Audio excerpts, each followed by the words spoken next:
2 part 1 हमने Hindi class में पढ़ लिया। प्रकृति से अलग होकर अपने को सीमित कर लेने से ये सारी मानसिक और भावगत बीमारियां पैदा होती हैं। साहित्य हमारे जीवन और स्वाभाविक और स्वाधीन बनाता है। दूसरे शब्दों में उसी की बदौलत मन का संस्कार होता है। यही उसका मुख्य उद्देश्य है। प्रगतिशील लेखक संग ये नाम ही मेरे विचार से गलत है। साहित्यकार या कलाकार स्वभाव प्रगतिशील होता है। अगर ये उसका स्वभाव नहीं होता तो शायद साहित्यकार ही नहीं होता। उसे अपने अंदर भी एक कमी महसूस होती है और बाहर भी।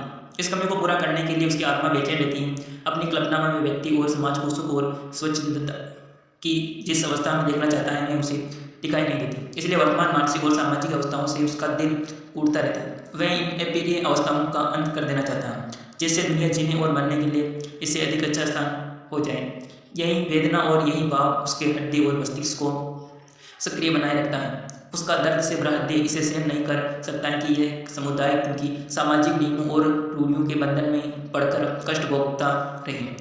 क्यों उन्हें ऐसे सामान इकट्ठा किया जाए कि वह गुलामी और गरीबी से छुटकारा पा जाए।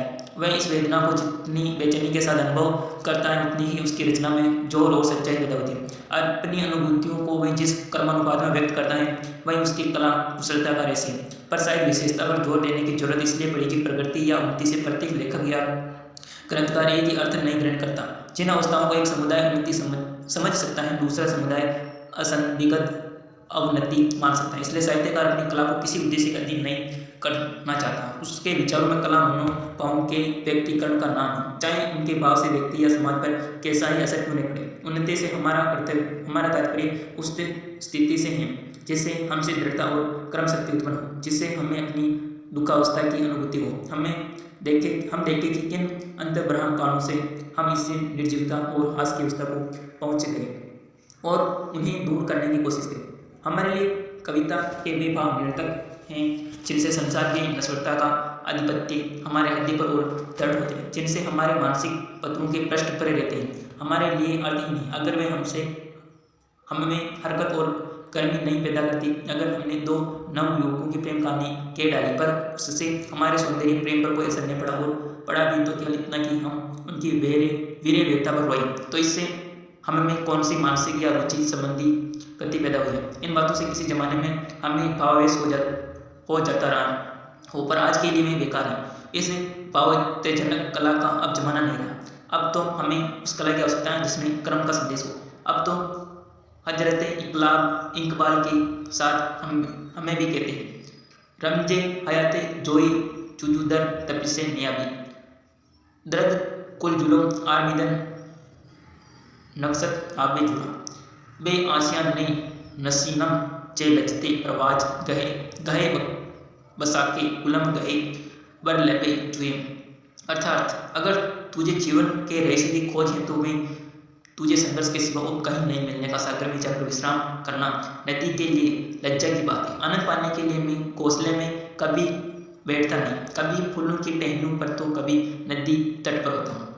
अतः हमारे पंथ में अहंवाद अथवा अपने व्यक्तिगत दृष्टिकोण को प्रधानता देना वह वस्तु है जो हमें जड़ता पतन और लापरवाही की ओर ले जाती है। और ऐसी कला हमारे लिए नए व्यक्ति रूप में उपयोगी और नए समुदाय रूप में। मुझे ये कहने में हिचक नहीं कि मैं चीज़ों की तरह कला को कभी उपयोगिता की तुलना पर तोलता हूँ। निसंदेह कला का उद्देश्य सौंदर्यवर्ती की पुष्टि करना है और वह हमारे आध्यात्मिक आनंद की कुंजी है। पर ऐसा कोई रुचिगत मानसिक तथा आध्यात्मिक आनंद नहीं जो अपनी उपयोगिता का पहलू नहीं रखता। आनंद स्वतः ही एक उपयोगी युक्त वस्तु है और उपयोगिता की दृष्टि से एक वस्तु से हमें सुख भी होता है और दुख भी। आसमान पर छाई लालिमा निसंदेह बड़ा सुंदर दृश्य है, परंतु आषाढ़ पर अगर आकाश पर वैसी लालिमा छा जाए तो वह हमें प्रसन्नता देने वाली नहीं हो सकती। उस समय तो हम आसमान पर काली काली घटाएं देखकर ही आनंदित होते हैं। फूलों को देखकर हमें इसलिए आनंद होता है कि उनसे फलों की आशा होती है। प्रकृति से अपने जीवन का सुर मिलाकर रहने में हमें इसलिए आध्यात्मिक सुख मिलता है कि उससे हमारा जीवन विकसित और पुष्ट होता है। प्रकृति का विधान वृद्धि और विकास है और जिन भावों अनुभूतियों और विचारों से हमें आनंद मिलता है वे इसी वृद्धि और विकास के सहायक है। कलाकार अपनी कला से सौंदर्य की सृष्टि करके परिस्थिति को विकास के लिए उपयोगी बनाता है, परंतु सौंदर्य भी और प्रदान की तरह स्वरूपस्थ और निष्पक्ष नहीं, उसकी स्थिति भी सापेक्ष है। एक रईस के लिए जो वस्तु सुख का साधन है वही दूसरे के लिए सुख का कारण हो सकती है। एक रईस अपने सुरक्षित सुरम्य उद्यान में बैठकर जब चिड़ियों का कलगान सुनता है तो उसे सर्व की सुखी प्राप्ति होती है। परंतु एक दूसरा संज्ञान मनुष्य वैभव की सामग्री को खंडित समझता है। बंधुत्व और समता, सभ्यता तथा प्रेम सामाजिक जीवन के आरंभ से ही आदर्शवादियों का सुनहला स्वप्न ही रहे। धर्म प्रवर्तकों ने धार्मिक, नैतिक और आध्यात्मिक बंधनों से इस स्वप्न को सच्चाई बनाने का सत्य किंतु निष्फल प्रयत्न किया। महात्मा बुद्ध, हजरत ईसा, हजरत मोहम्मद आदि इस पैगंबरों और धर्म प्रवर्तकों ने नित्य की नींव पर इस समता की इमारत खड़ी करनी चाहिए, पर किसी को सफलता नहीं मिली और छोटे बड़े का भेद किसी निष्ठुर रूप में प्रकट हो रहा है, शायद कभी नहीं हुआ था। आज माए को आजमाना नुकता है। इस कहावत के अनुसार यदि हम अब भी धर्म और नीति का दामन पकड़कर समानता के ऊंचे लक्ष्य पर पहुंचना चाहे तो विफलता ही मिलेगी। क्या हमें इस सपने को उत्तेजित मस्तिष्क की सृष्टि समझकर भूल जाए, तब तो मनुष्य की उन्नति और पूर्णता के लिए आदर्श ही बाकी नहीं रह जाएगा। इससे कहीं अच्छा है कि मनुष्य का अस्तित्व ही मिट जाए। जिस आदर्श को हमने सभ्यता के आरंभ से पाला है, जिसके लिए मनुष्य ने ईश्वर जाने कितनी कुर्बानियाँ की हैं, जिसकी परिणति के लिए धर्मों का आविर्भाव हुआ है, मानव समाज का इतिहास, जिस आदर्श की प्राप्ति का इतिहास है, उसे सर्वमान्य समझकर, एक अमिट सच्चाई समझकर हमें उन्नति के मैदान में कदम रखना है। हमें एक ऐसे नए संगठन को सर्वपूर्ण बनाना है जहाँ समानता केवल नैतिक बंधनों पर आश्रित नहीं रहकर अधिक ठोस रूप प्राप्त कर ले। हमारे साहित्य को, उस आदर्श को अपने सामने रखना है। हमें सुंदरता की कसौटी बदलनी होगी। अभी तक यह कसौटी अमीरी और विलासिता की टंकी थी। हमारा कलाकार अमीरों का पल्ला पकड़े रहना चाहता था। उन्हीं की कदरदानी पर उसका अस्तित्व अवलंबित था और उन्हीं के सुख दुख, आशा निराशा, प्रतियोगिता और प्रतिद्वंदिता की व्याख्या कला का उद्देश्य था। उसकी निगाहें अंधेपुर और बंगलों की ओर उठती थी। चौपड़े और खंडेर उसके ध्यान के अधिकारी नहीं थी। उन्हें वह मनुष्यता की प्रीति की बात समझता था। कभी इनकी चर्चा करता भी था तो इनका मजाक उड़ाने के लिए, ग्रामवासी की देहाती वेशभूषा और तौर तरीके पर हंसने के लिए उसका सीन काफ दुरुस्त न होना या महावीरों का गलत उपयोग उसके व्यंग्य विदुर की स्थायी सामग्री थी। वह भी मनुष्य हैं, उसके भी हड्डे हैं और उसमें भी आकांक्षा है। यह कला की कल्पना है। कला नाम था और अब भी संकुचित रूप पूजा का, शब्द योजना का, भाव निबंधन का उसके लिए कोई आदर्श नहीं है। जीवन का कोई ऊंचा उद्देश्य नहीं। भक्ति, वैराग्य, अध्यात्म और दुनिया से किन्नाक्षी उसकी सबसे ऊंची कल्पना है। हमारे उस कलाकार के विचार से जीवन का चरम लक्ष्य यही, उसकी दृष्टि अभी तक व्यापक नहीं कि जीवन संग्राम में सौंदर्य का परमोत्य कर सके।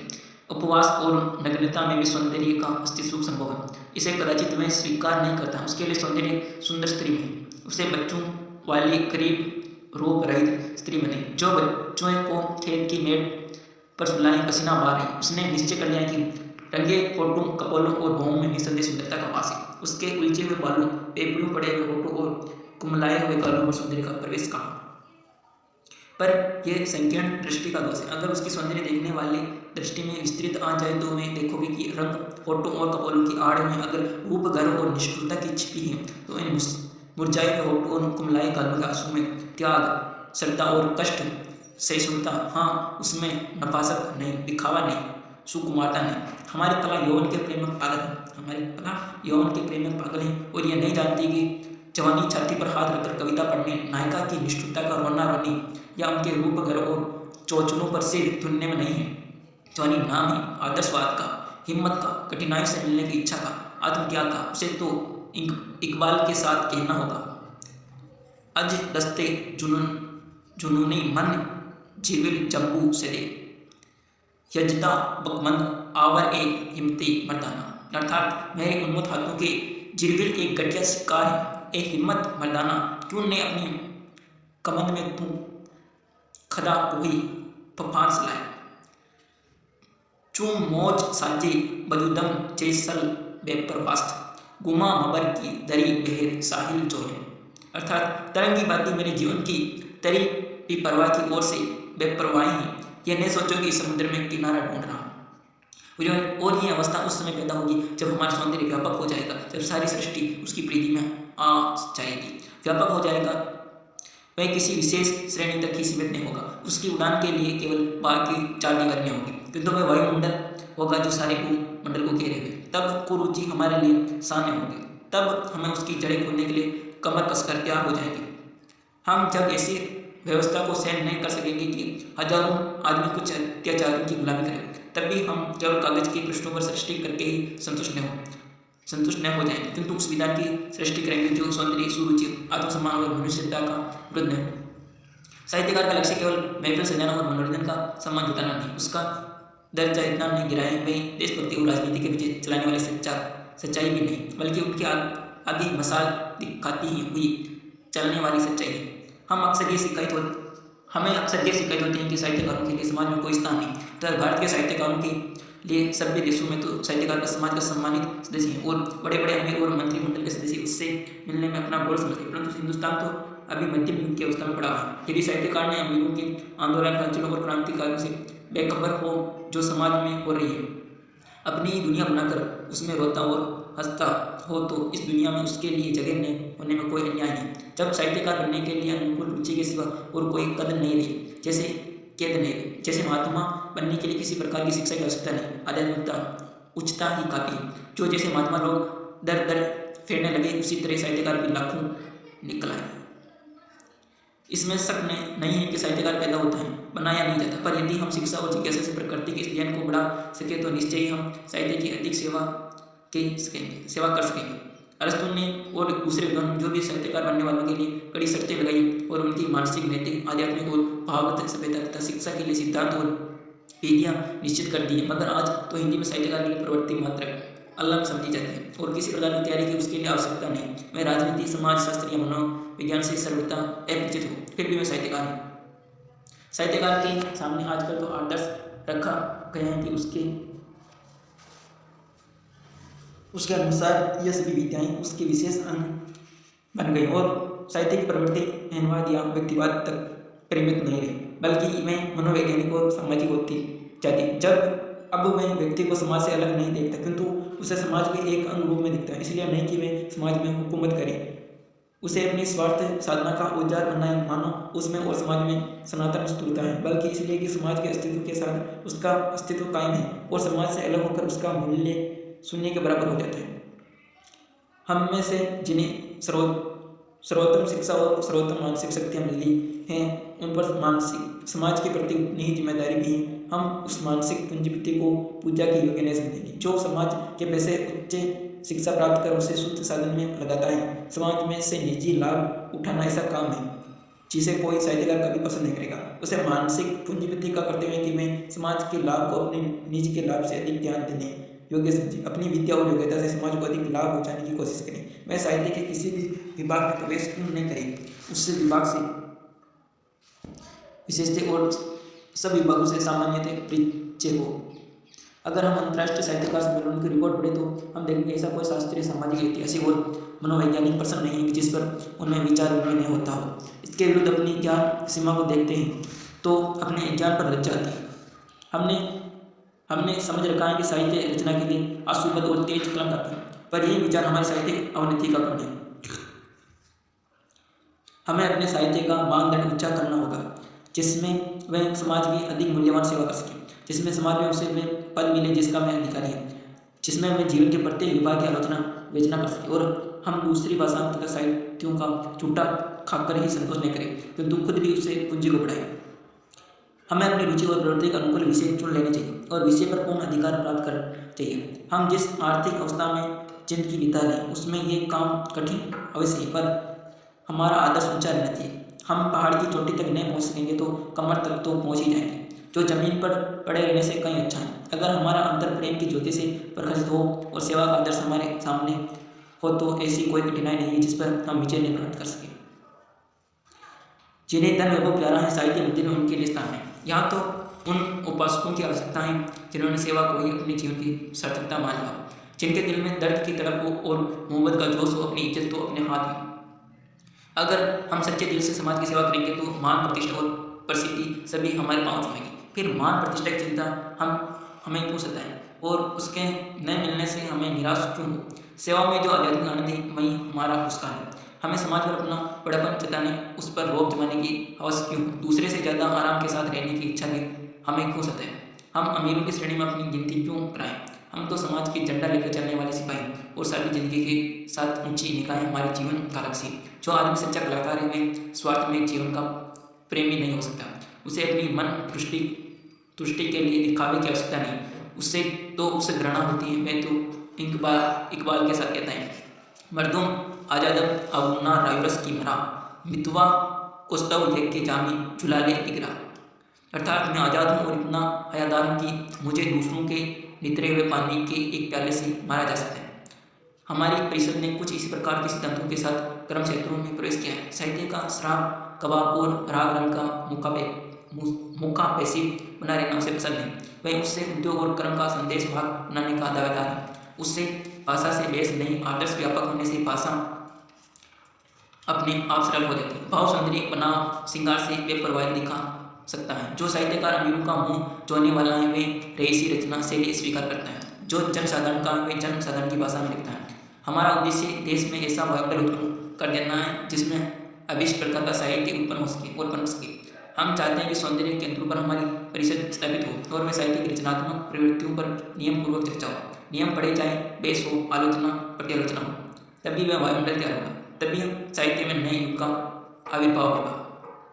हम हर एक सबूत में, सूबे में, हर एक जवान में ऐसी परिषद स्थापित करना चाहते हैं जिसमें हर एक भाषा में अपना संदेश पहुंचा सके। ये समझना भूल होगी कि ये हमारी कोई नई कल्पना है। नई संदेश के साहित्य सेवियों के हृदयों में सामुदायिक भावनाएं विद्यमान है। भारत की हर एक भाषा में इस विचार के बीच प्रकृति और परिस्थिति ने पहले से और की। जगह जगह उसकी अखुएं भी निकलने लगे। उसको सोचना, उसके लक्ष्य को पुष्ट करना हमारा उद्देश्य है। हम साहित्यकारों में क्रम शक्ति का अभाव, ये एक कड़वी सच्चाई, पर हम उसकी ओर से आंखें नहीं बंद कर सकते। अभी तक हमने साहित्य का जो आदर्श अपने सामने रखा था उसके लिए कर्म की आवश्यकता नहीं थी। कर्माभाव ही उसका गुण था, क्योंकि अक्सर कर्म अपने साथ पक्षपात और संकीर्णता को भी लाता है। अगर कोई आदमी धार्मिक न होकर अपनी धार्मिकता पर गर्व करे तो इससे कई इच्छाएं कि मैं धार्मिक न होकर खाओ पियो मौज करो का कायल हो, ऐसा स्वच्छंदाचारी तो ईश्वर की दया का अधिकारी हो भी सकता है, पर धार्मिकता का अभिमान रखने वाले के लिए संभावना नहीं। जो हो, जब तक साहित्य का काम केवल मन बहलाव का सामान उठाना, केवल डोरियां गा कर सुलाना, केवल आंसू बहाकर भी हल्का करना था, तब तक इसके लिए कर्म की आवश्यकता नहीं थी। वह एक दीवाना था जिसका गम दूसरे खाते थे, मगर हम साहित्य को केवल मनोरंजन और विलासिता की वस्तु नहीं समझते। हमारी कसौटी पर वही साहित्य खरा उतरेगा जिसमें उच्च चिंतन हो, स्वाधीनता का भाव, सौंदर्य का सार, सर्जन की आत्मा हो, जीवन की सच्चाई का प्रकाश हो, जो हमें कति और बेचैनी पैदा करे सुलाए नहीं, क्योंकि अब और ज़्यादा सोना मृत्यु का लक्षण है।